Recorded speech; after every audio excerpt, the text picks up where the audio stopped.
It's hard to conclude that there is any direct ROI from the event itself, which is a shame. Don't assume that the brand is mad. Don't assume that they're pissed off at you, even if it didn't like hit the KPIs or whatever. Yeah, I really appreciate that. And I think that's a good point. I do have my own insights on like how I could have improved the partnership. I'm excited now. What a great curiosity gap you just opened in our conversation. George, man, it feels like just yesterday that we were in the octagon negotiating our deal. We got it across the finish line, but we're back. Your event is over, and we now are going to discuss how it went and next steps, right? For sure. Yeah, I have to say this feels significantly less pressured than the first one. It feels like we're not kind of, like doing battle, but more just like nursing the wounds post-battle together to find out what went well, what didn't go well. So I'm excited. They do say that you're not supposed to talk about things if it's an open wound, only after it's scarred over. So how are you feeling? Does it feel like an open wound, or do you feel like you have some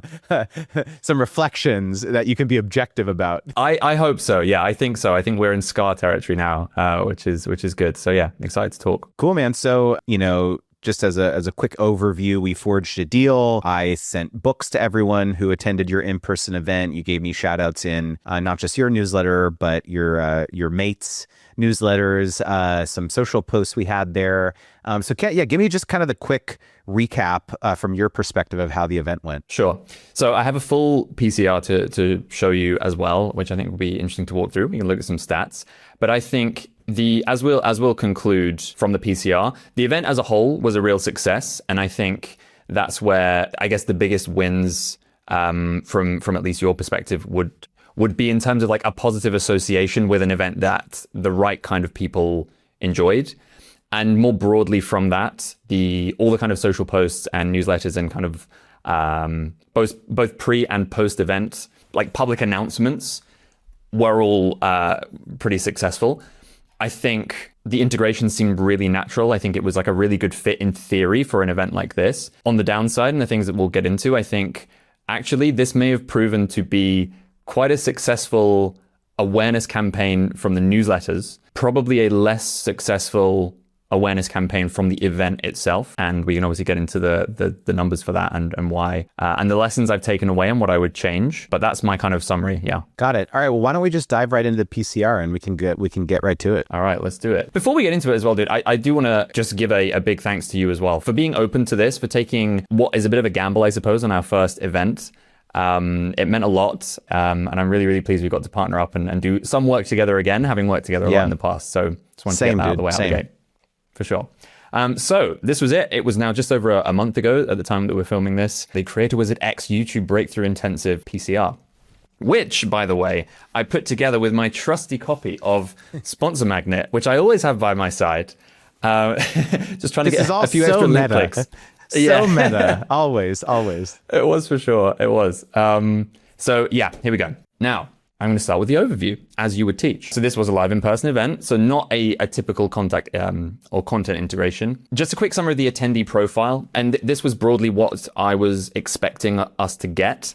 At the time I was pitching you this, because at the time we hadn't sold any tickets. We knew the type of person we wanted. We had 15 tickets in total, and we sold 13. Hand selected here, like little asterisk. What we mean by this is it was open to anyone to apply, but then we would basically refund anyone who we didn't think was a good fit for the event. So we had more ticket sales than this, but we narrowed it down. We refunded a couple of people who didn't fit. Why didn't they fit? It was a combination of things. So either it seemed like the type of content they made didn't quite fit the kind of business edge that we wanted to the people coming. Not to say the content had to be about business, but we wanted to ensure that there was like a business on the back end of the type of content they were making, because we thought that would align better with someone who would want to potentially get sponsorships and drive revenue. There were also some creators who it felt maybe they were too similar to us as the hosts, as opposed to in terms of like maybe being more in the like behind the scenes strategy type people.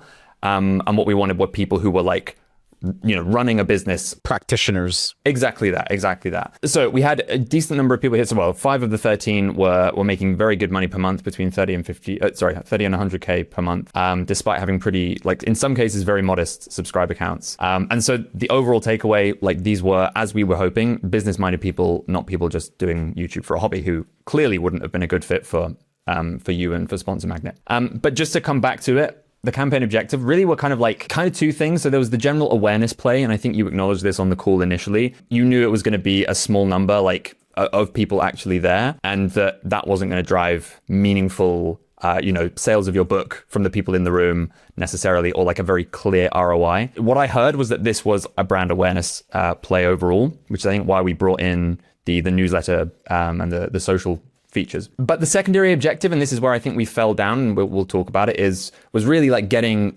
this special offer that you were putting out there booked in. So you very kindly offered what ended up at the time we signed the contract in the end being a sponsorship diagnosis call, as you called it, with a member of your team, a chance for our attendees to sit on a call with effectively your expertise and your team's expertise and learn a little bit more about how they could be making more from sponsorships, potential opportunities for sponsorships that they might be leaving on the table. And as you know, maybe you can confirm this, like, we had the one, right? Or did they actually show up or not? Yeah, still TBD. I mean, to be honest, like, you pinged me right before this asking about whether that call, or how many people actually book calls. And I'm embarrassed to say that still trying to confirm whether that call took place. Just the number of calls that we've been taking as a team over the last couple of months has exploded. And so we're still candidly building out our traceability tools to, like, track all these calls and follow up and all that. And so I actually do think it's kind of an interest. I just wanted to comment on this, that those of you who may have watched or listened to the previous negotiation that George and I had, we ended the call where the call to action was actually different than what we landed on. And I wanted to get your quick hot take on that, George, of, like, I think we said, it was going to be like a 2-week free trial or something of, like, our coaching services, but we ultimately landed on something different, which was like a call, like a diagnosis call. And so, like, what was your take on that? Were you, like, down to just, like, kind of change what the offer was, I guess, that we ultimately did? Or, like, I don't know. This is a learning moment or a teaching moment, I think, which is that sometimes the handshake deal that you make morphs a bit once it comes down to it. Yeah. I was very happy to do that. And honestly, this is kind of anecdotal, but certainly for me, and I think I am kind of your pretty much ideal ICP, that felt like a more compelling offer to me anyway, rather than signing up to, like, even though it would have been free, 2 weeks of a program that maybe I don't know that much about, and, like, maybe I haven't taken it in on the day, doesn't feel as nice as, like, join a call for 40 minutes and we'll tell you how you can make more money. That feels more compelling to me. So I was very happy to switch that out. And you were equally flexible in regard to some other things about the social media posts, which again we can come on to. So it felt good to me. But I think ultimately, like, it seems likely, regardless of what the tracking turns up, that we didn't get the number of people joining these calls or signing up to these calls as I certainly hoped that we might do. So that's the overview. Should we move on? Looking first at the deliverables here, we've got a bit of a bullet point list. We had Sponsor Magnet copies distributed to all attendees, as you would expect. A beautiful looking insert, I assure you, if you can see the sort of 3 pixels, which A, was a testimonial from me, and B, had a QR code to the deal, which you were offering. Dude, I haven't seen that insert. I would love to see that insert. Have you not? Goodness me. Not. Well, I'll have to send you the full PCR. In fact, let me just, if I come out of the promotion view, maybe I can just... I would love to see this. This is exciting to me. There you go. So this is obviously printed before it's been cut up, but we had the headline quote from me, the testimonial, and then the incredibly compelling QR code and offer at the bottom for a free call with your team. But there we are. Dude, this is dope. I want a photo of this, or send me this, because I want to make a LinkedIn post about this. Okay, sure. Because I think probably on the day we didn't take one of someone, like, with it open with the insert sliding out majestically. So I'll take that afterwards and I would love that. That's cool for sure. It's going to be an extra $500, but, like, that's totally fine. That was great. No, 1,000 times no. I've taught you well. Yeah. No, I think that fairly falls under the like small adjustments that you're just going to do for free. So then covering this briefly, we had the 2 verbal shout outs during the event. You know what? I don't know if this presenter mode works with pictures that are so small. Let me just zoom right in here so you can get a better sense of it. So two verbal shout outs at the event. That was at the outset of the event in our welcome talk. And that was then integrated into my talk when I was discussing the idea of integrating CTRs into a script. Was a great moment to go meta and integrate our CTA, sorry. You know what I would have loved? I would have loved if you had one of your mates record the shout out and send it to me. Let me look through the archives because we definitely will have the integration from my talk. I'll have to see if we have the shout out filmed from the intro as well. And this is a good learning moment for me, because I should have anticipated that might be something you'd want to see. Because to me, again, like all these things, I'm just thinking about this stuff right now. Like sometimes it's as valuable to get social proof after the fact. Because again, there was only 13, not only, but there was 13 people in the room. It's valuable to me to like get that screenshot of the insert that you made and the little 12-second clip of you giving me a shout out in the intro and just kind of craft a cool little story on LinkedIn or in the newsletter about the fact that I sponsored this event. Something like that could, even though quote unquote we only got one call, I'm looking at the value of sponsoring you and what are all the ways in which I can almost like repurpose the social proof element of this, you know? Yeah, that makes a lot of sense. Yeah, I think candidly, that probably came down to the fact that in the initial discussion, I think what we settled on, I'd have to check the contract exactly, but I think because we didn't include video, I think it wasn't top of mind for me in the moment to ensure that our videographer was filming the welcome talk for that reason. But I definitely have the talk bit, which I can send you. And we may have the intro as well, but we'll see. I think also like learning moment for you too, given that I'm assuming you guys are going to do more of these events. Actually, correct me if I'm wrong. Was I the sole sponsor? You were. You didn't even have to pay for the privilege, I know, but I you got were. the exclusive rights. Look at that. But like, you know, from a case study perspective, if you're going to take this and go out into market to convince, you know, future sponsors to collaborate with you in this regard, I think a mindset of over delivery, since I was like the sole sponsor, would have been at top of mind for me. Of like, okay, yeah, I know Justin didn't like, you know, ask for video or the repurposing rights or whatever, but like, let me see what I can do to kind of go above and beyond to make sure that this was a good experience, you know, to then not only pitch him to sponsor future events of ours, but also showcase cool things to additional sponsors that you can upsell. This has been a learning for me with my own event sponsor games, is that even though the letter of the contract or the law states that I only had to do XYZ for the sponsor, I just go above and beyond to try to really convince them and over deliver to show them why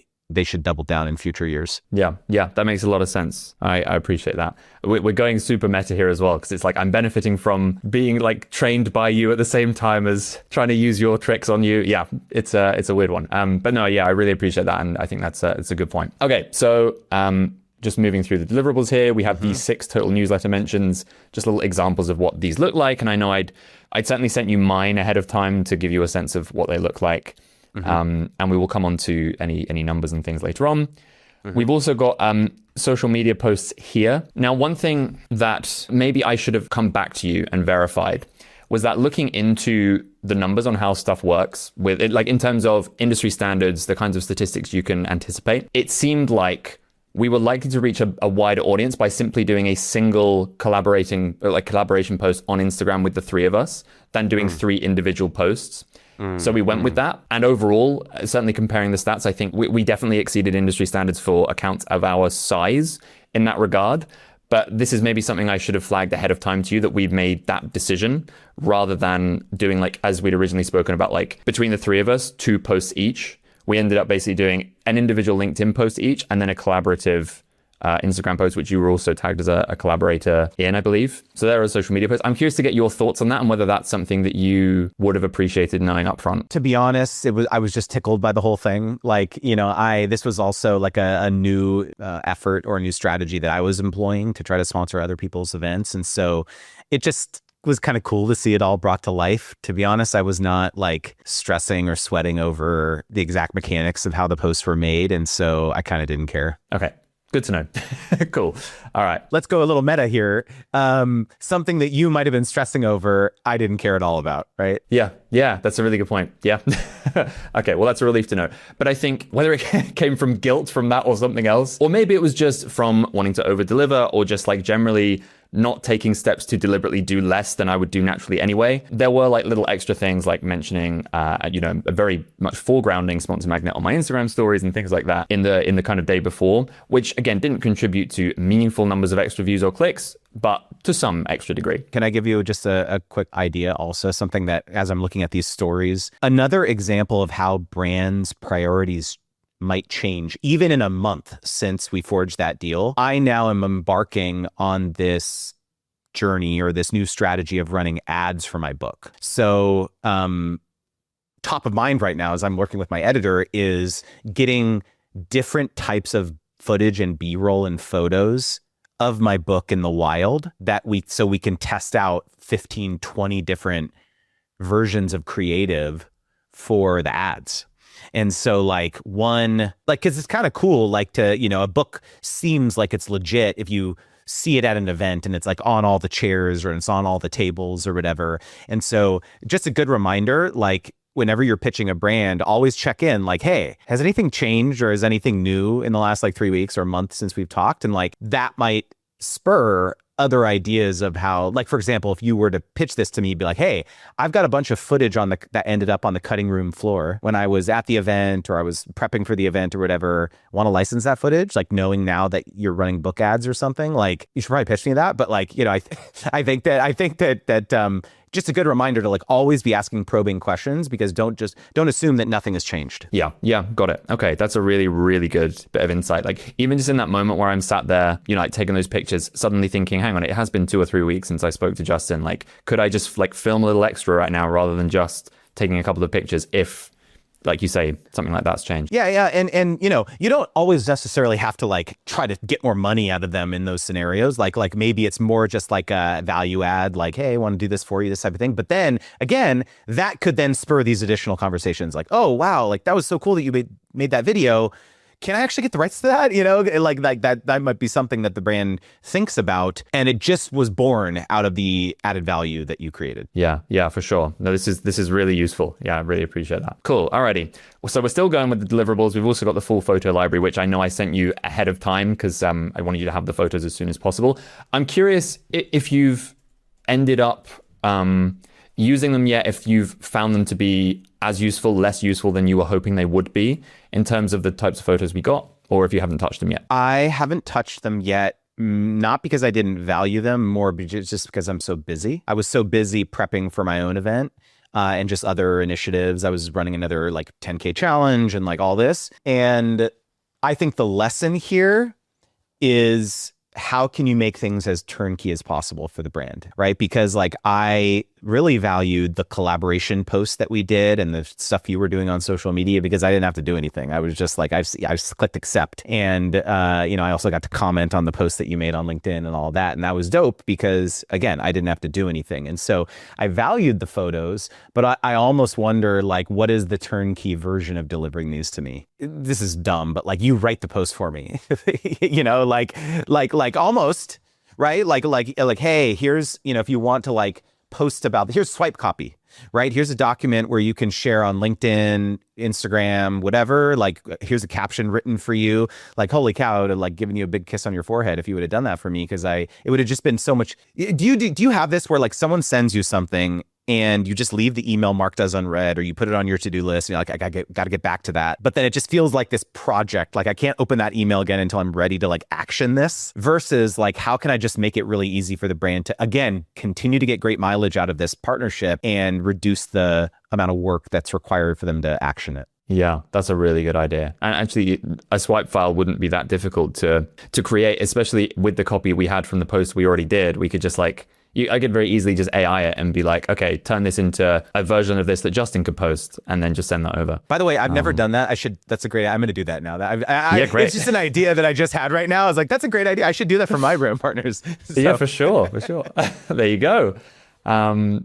Fantastic. It's been worth the whole sponsorship just for that little Right? revelation that you've just Now had. that I have another tool in my toolkit now. Okay, cool. That's good to know. All right. So I think that is the deliverables all done. Now we come on to, I may have formatted this in a way that is going to be quite painful on the eyes, but here we go. The key insights, both quantitative first of all, and then we'll move on to qualitative afterwards. This is where we really get into the, like, I think what actually was useful and what actually maybe was less so. So total event attendees, we didn't quite sell the total amount we wanted to. And the number, I think when I first spoke to you, it was like, I think I may have said 15 to 20 was the idea. And then in that sort of in-between period, 15 was the aim. We didn't quite manage it. So I've marked that as orange. Ideally, we would have sold all of them. And just, when we're talking numbers that small, who knows if those extra 2 people might have been 2 people that could have signed up to the free call, and then who knows what from there. In terms of books distributed, this is green because we gave out, everyone got one, and some people took additional ones and seemed excited to give them to members of their team to kind of upskill them on this stuff. The newsletter is an interesting one. So like combined opens, for clarity, and we did speak about this. Jamie and I are the only two with newsletters that go out regularly. Gwilym maybe writes currently like 2 or 3 per year, so we didn't include that. And so Gwilym may have also written a newsletter afterwards, but I'm not completely sure, and I don't think the stats will be that relevant. So combined opens, we had nearly 10,000. Combined clicks on Sponsor Magnet, in total 839. This was like on your actual website. I put this in orange because this is an interesting stat, is that 98.5% of those clicks came from my 3 blasts. And I found this to be an interesting learning moment, because thinking of, looking forwards, let's say we were to collaborate in some way again, I think it's easier to establish, okay, if we're going for an awareness play here, where is the majority of that awareness coming from?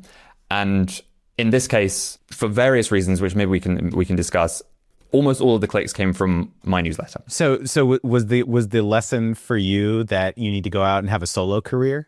Is that you're like, I'm Harry Styles, I need to go and have my solo album now. Like, I am just 100% so influential. Is that was the takeaway? That was the takeaway I didn't want to say. No, because in fairness, I think we could look at this, we could maybe break it down, but I think Jamie's newsletter was probably responsible for more sales of tickets. Which I think balances out. So, but it was just an interesting reflection that, like, these were the stats that we got. Of that, I think how much you care about this is a relatively small newsletter, but click to open rate was good, exceeded the industry average. I know in your book you talk about comparing to the industry average. This is like the full newsletter industry, so I think it seems like in my particular industry, and that's why I've put this stat down here, it may not be as sort of like blue sky is the wrong word. Sunshine and rainbows, as that initially seems, because the actual click rate was a little bit below for my specific niche, that is like media and creator-led emails. But like, we're not a million miles off. Overall, I was relatively happy with that compared to the number of clicks that I would usually get. The social side of things, I think this is all in green. Like, I was very happy about this side of things. Again, we're talking about what do they call them, like micro accounts or nano accounts or something like that. We're not dealing with big numbers, but overall, happy with the impressions. I've left the kind of sources that I'm using here to compare the sort of industry benchmarks to. So I was happy with how the social post went. A little bit of extra from Instagram stories, but then we come to the final thing here, which is the calls booked, which is obviously the major learning moment. I did just dodge saying failure of the partnership. So that's where we're at in terms of quantitative. I'm curious if you've got any thoughts, comments, questions on any of this so far. I like how you're guiding me in this discussion, like by color coding things like, good, average, poor, type insights. I love the benchmarking statistics that you gave me. I think, if I'm someone who has a big team and I need to go back and report on this partnership, I love being able to have data like that to kind of showcase stuff. I do have my own insights on like how I could have improved the partnership. I don't know if I should talk about that now, or if you want to talk about other insights, qualitative maybe. Should we do qualitative and then let's do it. Go from there? Okay, I'm excited now. What a great curiosity gap you've just opened in our conversation. I learned from the best. I think, like, to go back here, and like I said at the start, I think these 2 bits are where I think this was good from an awareness perspective and where things went well.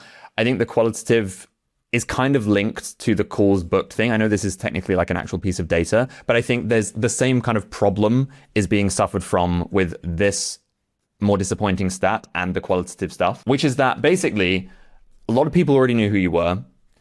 On the plus side, they had a very positive association with you. Like they knew of you and they were like, this guy's great. One person had already read the book, which again, good news, but also that's like one of 13 people who are suddenly like, yeah, I already know about this guy. So am I likely to be convinced to go and sign up for his thing if I've already considered it in the past and said no to it? I actually think that's the wrong takeaway from that. I actually think that someone already having read the book would even further convince them to sign it, because, you know, they have that stat that, you know, you have to be exposed to a business or a brand, 7 to 21 times or whatever before you take an action. So like that would just prove to be another exposure point. That is a good point. As I was saying it, I was like, yeah, exactly. It's a very good point. So we have those two. Like I said, additional books went to people's teams. So there seemed to be like a general yay, Justin feel about the thing. In terms of DMs and comments, I was looking for more stuff that was specifically about you and about Sponsor Magnet. Free shout out for Sponsor Games right there. There was literally, so there's one comment from, I believe you probably know Vernon anyway, right? So the general like vibe from the comments was like, wow, what a cool looking event. I need to come to the next one. And under a post that mentions you, that features you. So it feels like, again, we're coming back to this thing of like, yes, good positive association between your stuff and our event.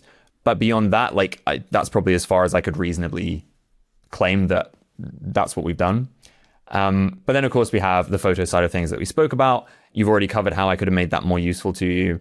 But there is at least this sense that there is potentially a longer tail to this agreement that is all like paid up, where you can use those photos in whatever way going forwards. Okay, so I have my overall takeaways. Do you want to do yours first, or shall I give you mine? Give me yours. Okay.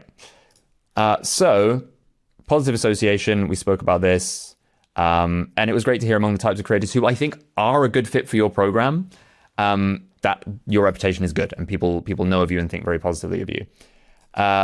Creators are very happy to post with books. We've got nice pictures. And from a newsletter and socials perspective, I think it was a relatively successful awareness campaign.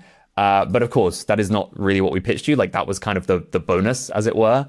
Or maybe you were thinking of it not as the bonus and as actually the secret main driver from the start. But in any case, it's hard to conclude that there is any direct ROI from the event itself in terms of like someone joins a call and then later on they join your mastermind or Wizards Guild or whatever, which is a shame. I think must be something you come up against a lot, where it's like, and anyone who is marketing anything, is that you wonder how problem aware people are.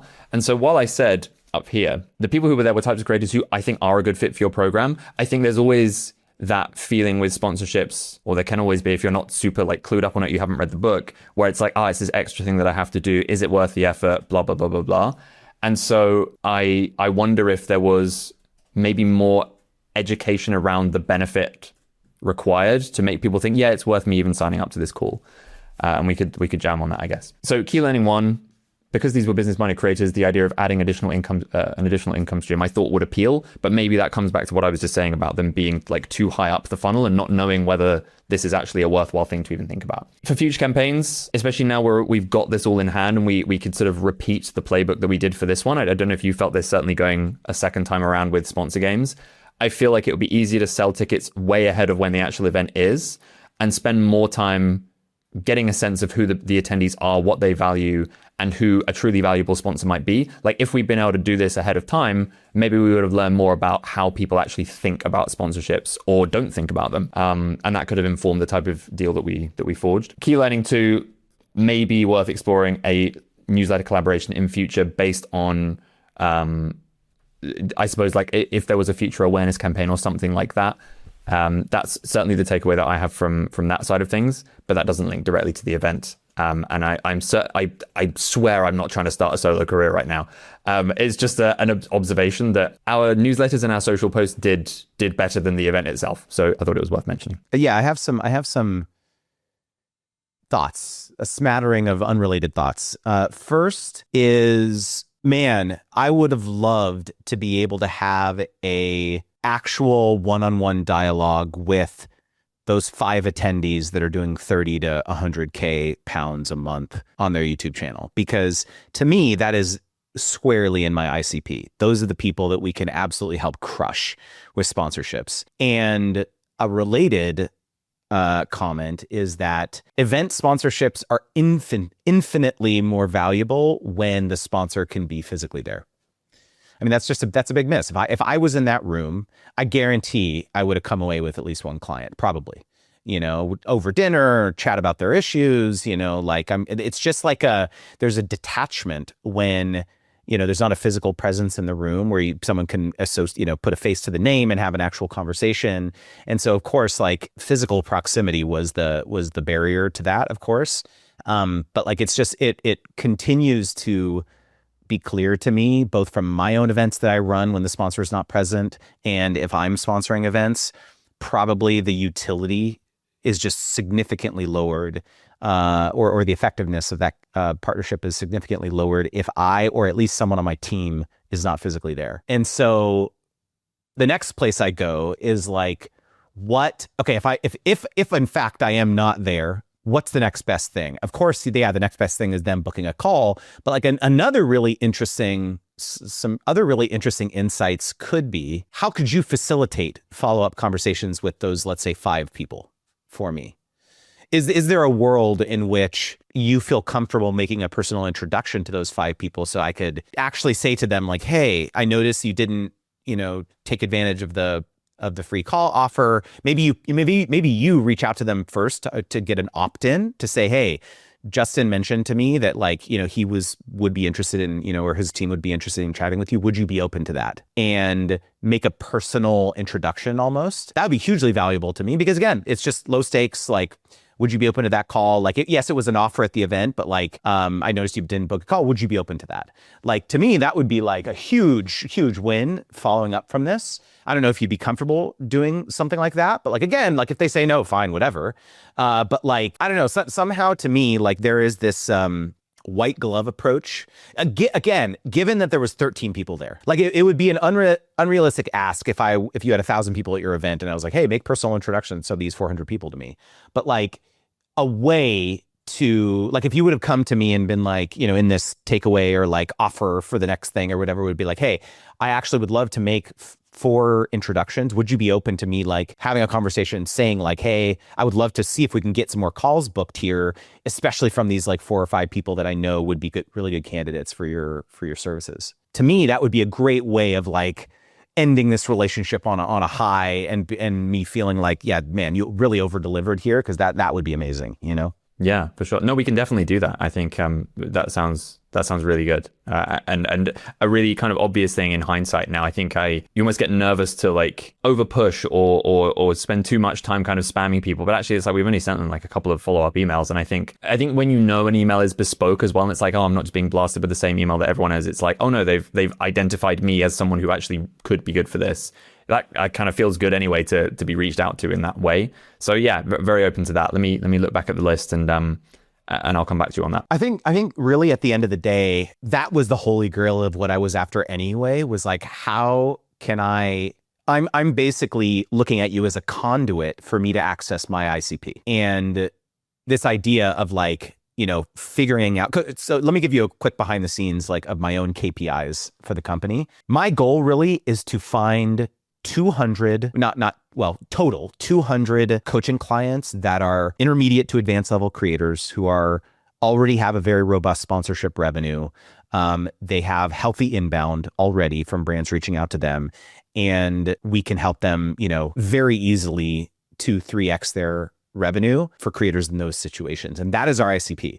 And so our entire marketing strategy, all of our content, all of the sponsorships that I'm trying out with you, all of it is to try to identify that ICP. And so, 4 or 5 new leads that are squarely in the ICP, I mean, that's like gold. That's absolute gold, right? And so I just think that that's like could be a slam dunk, If you were then to say, hey, I'm doing another one again, we're doing another one in 4 months, and let's make that be part of the agreement next time, where I'm going to commit to you to like make a few personal introductions, even if you're not there. That's like a no-brainer, Mm-hmm. Could I ask at this point whether you're happy to reveal this or not, or like what the industry standard is here? If you've got a sponsor for an event, is it customary for you to fly them out or to expect them to pay for that because it will benefit them? Yeah, usually you would expect the sponsor to foot the bill to fly out and attend and all that. But this is leading me into another thought, which is just like, how can you come to me and being like, hey, like, we're planning another event. Yeah, like what would it take for you to actually come? Like, I'd love for you to come. Like, you know, what's the best time to take a trip to the UK with the family in the summer or something? Make a tack on a vacation onto it. Or maybe, hey, like, what if I came and did an in-person event like this in the States, or somewhere else, Australia, I don't know, whatever. Like, we're looking at, you know, making this event an ongoing thing and looking at different parts of the world, different times of the year in the UK, whatever. Asking your sponsor that question could be a really, because again, like, frankly, and I've had this experience with my sponsors for my events as well. Oftentimes they are tacking on vacations onto it. And so realizing that there's like life stuff at play in addition to the sponsorship is like a real practical consideration, you know? Yeah. I'd never even thought of that. I think this is the constant lesson of in every aspect of sponsorships that you teach, really, is it always goes so much beyond the ones and zeros on the page. There's just so many considerations and so many psychographic considerations for anything. Like, I think it's such a good point. And I will gladly invite you. Hey, you can even stay with us for free while you're in the UK if you want. What a no value. Hotel fees. Look at that. Oh, yeah, man. I think it's a great point. Yeah, I appreciate that. So what's next? Well, I think now, so look, I've been a little bit lazy towards the end here because there was a degree, when I reached step 4 in your PCR guidance, and step 5 for that matter, I was like, well, we're going to be talking anyway, so... and I appreciate we don't have like loads of time here, but in terms of the next campaign, the other reason I didn't have anything specific here is because, so A, I wanted to learn from this conversation. B, we don't have like another event in the diary per se. And C, even though it's very much a plan to do one, like we need to figure out when it's going to be, where it's going to be, probably London, but who knows? But then the other thing was like, based on the stats, it's like, I wanted to get your thoughts on whether this even seems like something that could be worth doing a second time in a different way, or whether this is something to just park for now and, just keep chatting on WhatsApp here and there as we do anyway. The honest truth is that I still feel like I have no idea what I'm doing with marketing. I'm still kind of dabbling with paid marketing in general. Like, to be fair, the bulk of what I've done for the last 6 years has been organic. My own YouTube channels, my own newsletter, like, the book through word of mouth and all that. It was like very much kind of earned awareness or earned media. And so the idea of like paying other people to promote the book and me and my services is still like a pretty nascent strategy for me. And so I think the honest truth is like keeping a dialogue open. You now know that I'm still in a testing phase of like trying to figure out what's working. And so maybe the next iteration of the partnership looks something different than the event. Like you said, maybe it's a newsletter thing. Maybe it's I don't know what it is. Like, for example, if you could, one channel that has been very, very clear for lead generation for me is just getting more books in hands. The number of people that cite having read the book on a sales call or on like a discovery diagnosis call as to why they're interested in pursuing our services has been because they read the book. And so that very clearly to me is like my marching order is like, how can I get more books in hands? And so I'm very eager to entertain all sorts of proposals of all kinds.